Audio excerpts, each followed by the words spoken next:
இதுல இன்னொரு plus point என்னன்னா, ஒரு இடம் வாங்குவதற்கோ இல்லைன்னா குறிப்பா ஒரு வாகனம் வாங்குவதற்கோ உங்கள் லைஃப் பார்ட்னர் உங்களையே தூண்டுவார், உங்களுடைய குழந்தைகளும் தூண்டுவார்.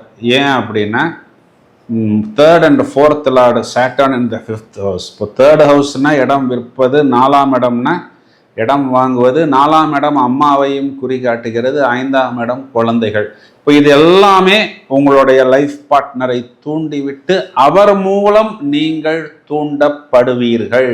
ஸோ இதெல்லாமே உங்களுக்கு ஒரு ப்ளஸ் பாயிண்ட். இதில் தேவையான விஷயங்களை, ஆக்கப்பூர்வமான விஷயங்களை நீங்கள் கையில் எடுத்துக்கொண்டு மேலும் மேலும் நீங்கள் உங்களை ஒரு பிராக்டிக்கலாக ஒரு வெற்றியாளராக மாற்றிக்கொள்ளலாம்.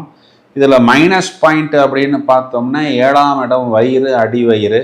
ஸோ இந்த டயபெட்டிக், அதே மாதிரி ஒபேசிட்டியில் இருக்கக்கூடிய நபர்கள்லாம் கொஞ்சம் ஃபிட்னஸ், வாக்கிங், இயற்கை வைத்தியங்கள் போன்ற விஷயங்களை எடுத்துக்கொள்ளலாம். 7ஆம் இடத்தில் சுக்கிரன் காரகோ பாவனாஸ்தி அப்படிங்கிற ஒரு அமைப்பில் வருகிறது. அது சாட்டர்னால் தூண்டப்படுகிறது. அப்போ சாட்டர்ன்கிறது கணவனை இழந்த, பிரிந்த, மனைவியை இழந்த, பிரிந்த ஆண்களையும் பெண்களையும் குறிகாட்டுகிறது. அப்போ அவங்க யாராவது ஒருத்தங்க உங்களையோ இல்லை உங்கள் லைஃப் பார்ட்னரையோ, குறிப்பாக உங்கள் லைஃப் பார்ட்னரை தூண்டி விடுவார்.